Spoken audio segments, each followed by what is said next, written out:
Hai, perkenalkan nama saya Tiatsi Vanessa Madil. Saya dari kelas A6 Keperawatan semester 1 di Universitas Pembangunan Indonesia Manado. Saat ini saya akan menjelaskan video saat ini saya buat untuk memenuhi tugas ujian tengah semester pada mata kuliah Pendidikan Budaya Anti Korupsi yang dibimbing oleh Ibu Widya Aprilia Made SSSH. Apa sih korupsi itu? Nah, sebelum kita masuk ke dalam pembahasannya, kita harus mengetahui latar belakangnya. Korupsi adalah perbuatan melawan hukum dengan bermaksud memperkaya diri sendiri atau orang lain yang dapat merugikan keuangan atau perekonomian negara. Sedangkan pengertian dari mahasiswa adalah aset paling menentukan kondisi zaman di masa depan untuk konteks sekarang dan mungkin masa-masa yang akan datang. Yang menjadi musuh bersama masyarakat adalah praktik bernama korupsi. Mahasiswa dalam gerakan anti korupsi tentu memiliki perannya tersendiri dalam berbagai bidang. Nah, di sini ada beberapa bidang dalam gerakan anti korupsi, yaitu sebagai berikut. Nah, peran mahasiswa yang pertama yaitu di bidang pendidikan. Di sini dia terdapat 3 peran utama, yaitu pertama, kemampuan intelektual yang tinggi, kedua, jiwa muda yang penuh semangat, dan ketiga, idealisme yang murni.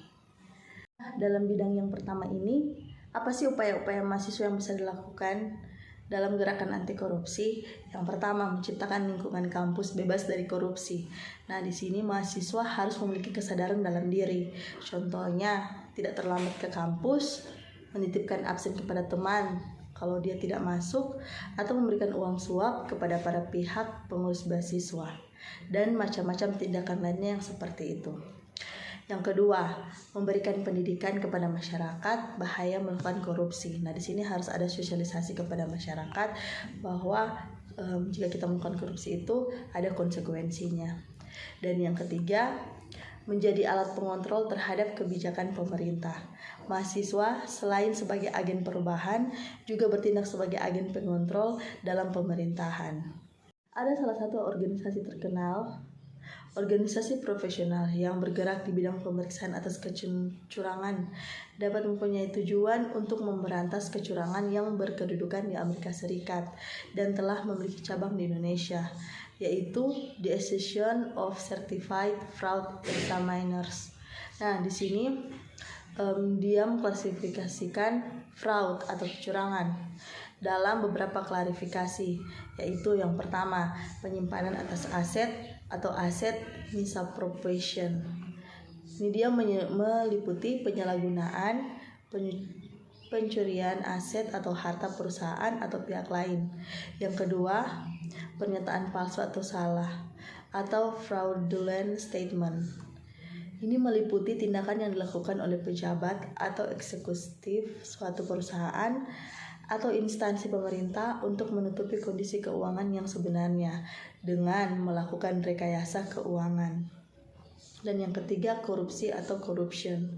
Jenis yang ini yang paling sulit dideteksi karena menyangkut kerjasama dengan pihak lain seperti suap dan korupsi, di mana hal ini merupakan jenis yang terbanyak sekali yang dilakukan oleh negara-negara atau negeri-negeri berkembang yang penegakan hukumnya lemah dan masih kurang kesadaran akan tata kelola yang baik, sehingga faktor integritasnya masih dipertanyakan. Adapun peran lainnya dari gerakan anti korupsi, mahasiswa memiliki peran sebagai berikut. Pertama, ikut dalam mensosialisasikan pentingnya pembangunan kesadaran masyarakat.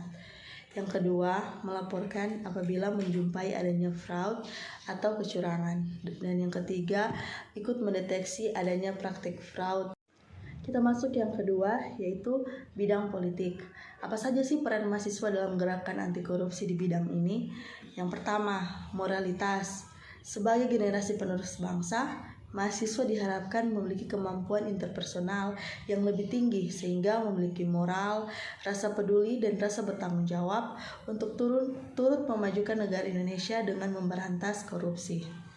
Yang kedua, identifikasi korupsi. Mahasiswa fakultas tertentu khususnya hukum dan ekonomi, memiliki kemampuan untuk mengidentifikasi dan menganalisa suatu tindakan korupsi lebih baik daripada masyarakat pada umumnya.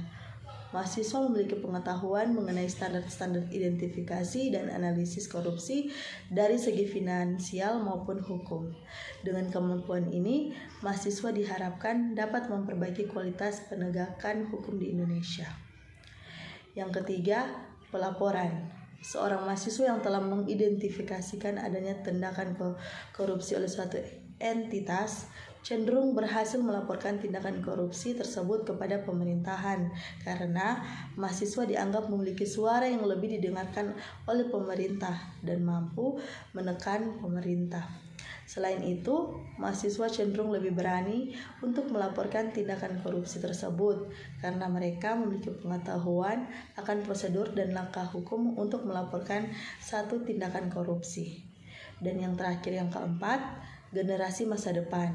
Ketika mahasiswa yang memiliki moralitas tinggi dan memiliki kemampuan interpersonal tinggi dan menggantikan generasi sekarang yang dianggap penuh dengan koruptor, tindakan korupsi diharapkan dapat ditekankan, bahkan dihapuskan karena adanya kesadaran dalam diri mahasiswa untuk memajukan negara dengan tidak melakukan korupsi.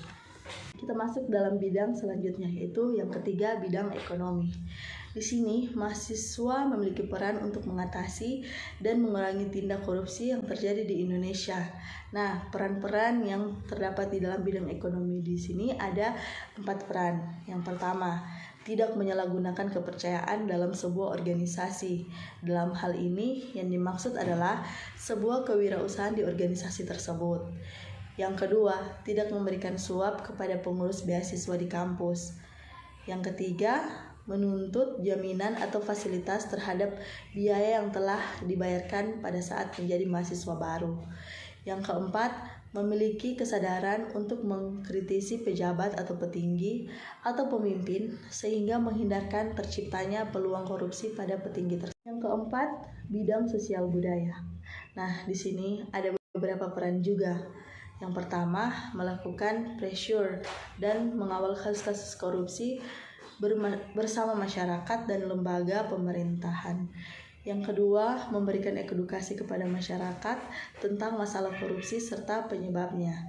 Yang ketiga, mendorong masyarakat supaya berani melapor terhadap pelanggaran korupsi.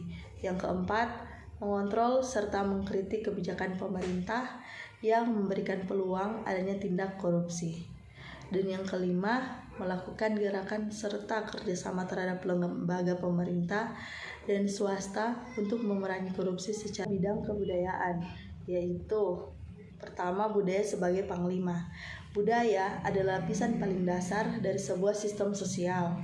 Manusia berbudaya demi beradaptasi dengan tantangan alam yang dihadapinya, mulai dari tantangan geografis hingga ekologis.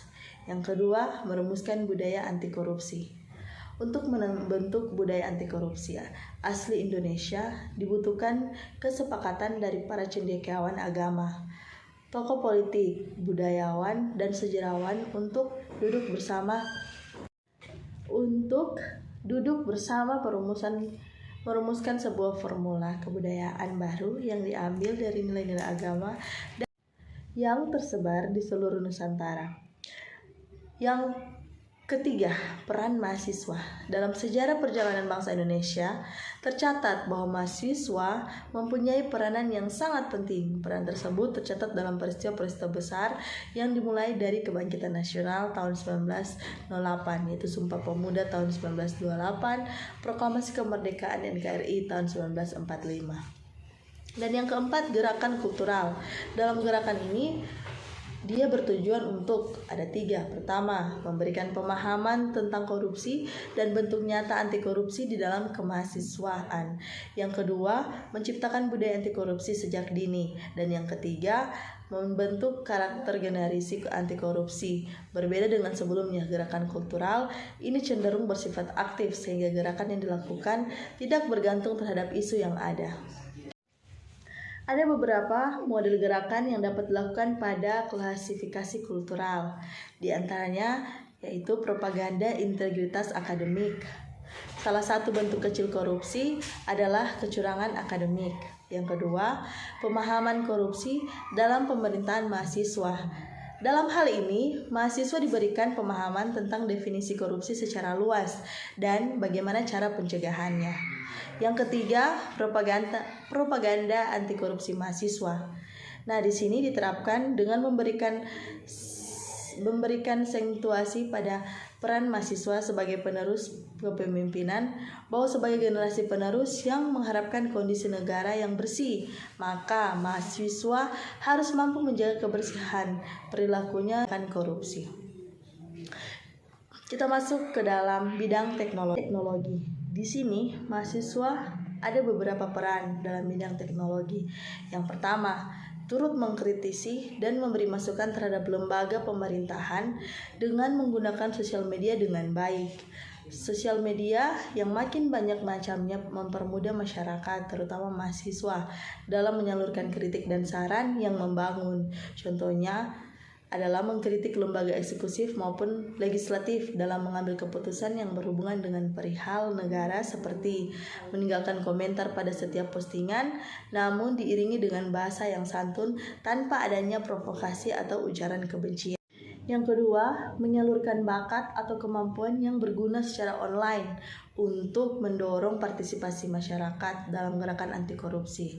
Nah, kemampuan mahasiswa di bidang teknologi, terutama dalam editing, dapat disalurkan untuk hal yang bermanfaat bagi negara, seperti membuat meme, poster, atau film pendek berisi motivasi. Dan yang terakhir, yang ketiga, membuat forum diskusi online dalam kaitannya dengan pemberantasan korupsi. Dalam negara merespon perkembangan teknologi, sosial media dapat dimanfaatkan dengan bijak dengan membuat forum diskusi online anti korupsi. Dengan adanya forum ini memudahkan antara para aktivitas korupsi serta mahasiswa dari kalangan akademis ataupun berbagai elemen masyarakat lainnya dapat melawan korupsi dengan diskusi online. Teman-teman, perkenalkan nama saya Tiansi Vanessa Madil. Di sini saya ingin mengajak teman-teman semua untuk bergabung dan mendaftar di Universitas Pembangunan Indonesia Manado. Nah, jika kalian berkuliah di sini, kalian akan menjadi mahasiswa yang aktif, yang super duper memiliki wawasan yang lebih luas, dan kalian akan berguna bagi bangsa dan negara. Nah, jika kalian masih bingung, datanglah ke sini, ke Universitas Pembangunan Indonesia Manado.